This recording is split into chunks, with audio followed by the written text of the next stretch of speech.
JJ, you want to kick us off? Hey, Sincere, how you doing? I'm doing good, Jay. How's, What about? how's you guys are in the second week of spring practice here. How have things gone for you guys? We pretty much just picked up where we left off last year. The expectations are a lot higher than last year, so we're just hitting the ground full speed running. We're not skipping a heartbeat at all. So everything's going good. We're getting together right now. Struggle a little bit here and there, but we're picking up the pieces as we go along. Coach is saying with the offense, they're trying to add a few more wrinkles into the different schemes. Are you seeing that? Yeah, it's a lot of shifts, movements, and motions, as you say.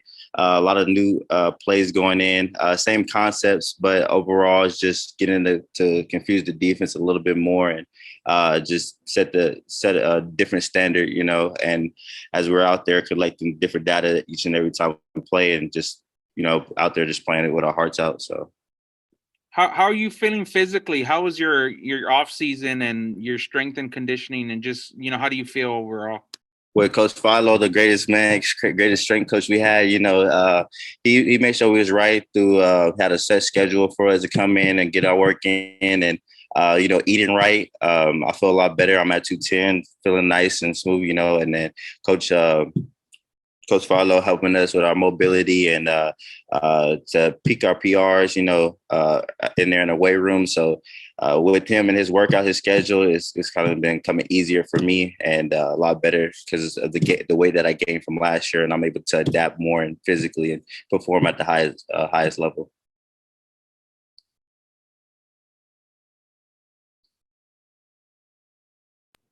Sincere, it seemed like you guys put a lot of extra emphasis on strength and conditioning to sort of delay spring to get some more time with that. Was that a focus for the team or something you guys talked about? Yes, it was because we didn't have a spring last year. Of course, nobody really had a spring last year. So we really emphasized of getting our strength up and our speed up and, just getting back to what we normally do since the incident last year. But that was the biggest emphasis that we needed to do this year to complete our strength and speed. Do you notice a big difference with the whole roster where guys are in better shape or moving around better? Yes, man. Like I said, with Coach Philo and his workouts, I've seen guys put up tremendous weight and hit new record, new speed. We have a tight end data that tracks that. So with everybody, the people that I didn't see before previously, they're doing way better than they did last year. Like I said, the standard is higher, and they're hungry. They're ready to fight. They're ready to play and get back to what we normally did before. You said you're 210 now. Do you remember what you were at the start of last season? I remember you thought you were a bit overweight at that point. I was about 215 going into the first game. 215. I felt hefty, but soon I felt like a fat guy. Oh, yeah, you're a kid. But so with that, being 215, I was like, I got to lower it down a little bit, be 210, solid 210, and I was fine at that weight. Just adapt, and I had a conversation with Coach Taylor, and I asked him, I said, what do I need to work on is speed. So that's the biggest emphasis for me going into the fall season is working on my speed. So. How did that sort of develop through the year? I know you said kind of as you worked your way into it, it might have been a little bit of a difference. Was there a certain point in the season where you kind of felt back to normal from that perspective? I would say about the third or fourth game that I kind of felt myself getting back to normal, getting back to what I normally do. But it was always that extra work that I put in after practice to set myself apart, to not, get behind, just to get back on track of what I started before in freshman year. So, yeah.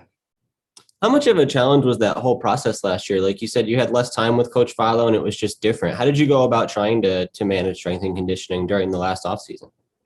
With that, I know that I had to put in the extra work outside of it, not knowing if we was going to have a season or not, and all the stuff that was happening.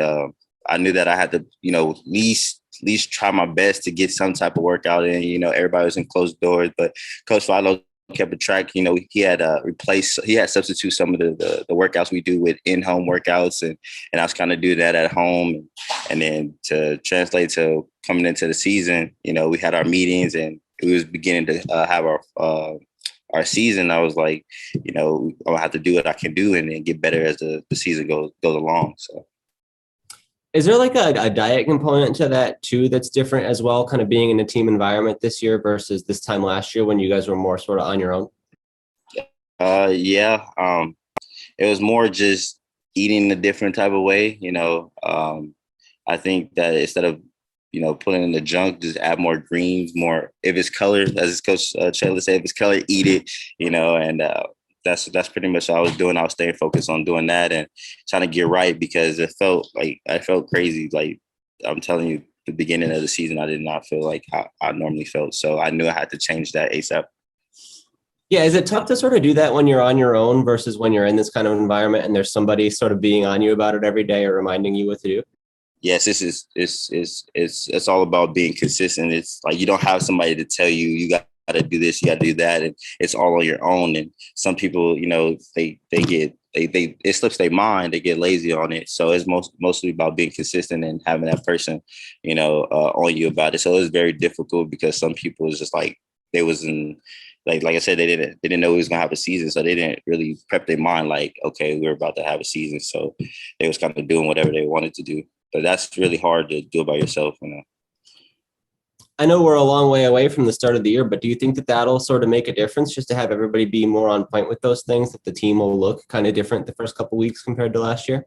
Yeah, and then coming into the spring, having the spring ball falling into the summer and then going into the fall, that's a big difference. That's a big help because we had each other last year, but we really didn't know each other last year. So having the spring, the summer, the fall, that's going to be a big push for us leading to the season. So, the standard is higher and the expectation is higher. The culture got to go with the standard. So we're up here. So.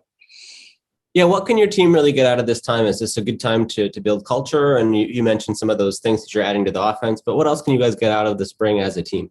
Building a closer relationship with coaches. We knew coaches, but we didn't know them as well. But now we're more comfortable with them, and I think that's a big part of it is just having a relationship. Because once you have a relationship, you have one big family. That's a push to a better season because we all connected, we all hold each other accountable, and that's something that we really emphasize. Hanging out, outside of football and having team get-togethers and prayer sessions and stuff like that. That's a big part of having a team, and not just a team, but a family. How about for you, like individual goals for the spring? What do you want to get out of this time? I want to set myself apart. I want to, think of myself for the next level. Like I told you, I was talking to Coach Traylor and the stuff that I need to do. I really need to emphasize of running faster. The speed is the biggest emphasis. And I think that, getting my balance right, my cuts right, just from the little details, just sharpening up myself and getting my mind prepped for the next level. So. Is that like a running form thing you're saying, or how do you build speed? Like what goes into changing? Coach Follow say you just got to keep running faster. That's how you get faster, run fast. So that's how you get faster. I mean, I'm just going to go along with that and keep, do a lot of resistance running, a lot of weight training, and the stuff required me to, push myself. Something a little bit different we saw over the weekend, one of San Antonio's own, Kiana Williams. She won a national title with Stanford. I was just curious, was that something that was on your radar? Did that resonate with you and some of the local guys in any kind of way? I don't know Kiana too well, but I know Rashad and them. I know that's a big thing for, San Antonio for her. She's a San Antonio girl, and for her to win on the big stage, that's a big accomplishment. And that's tremendous. That's something that lifts up the city. Anybody can do it, and no matter where you come from, and that's just a big part of it.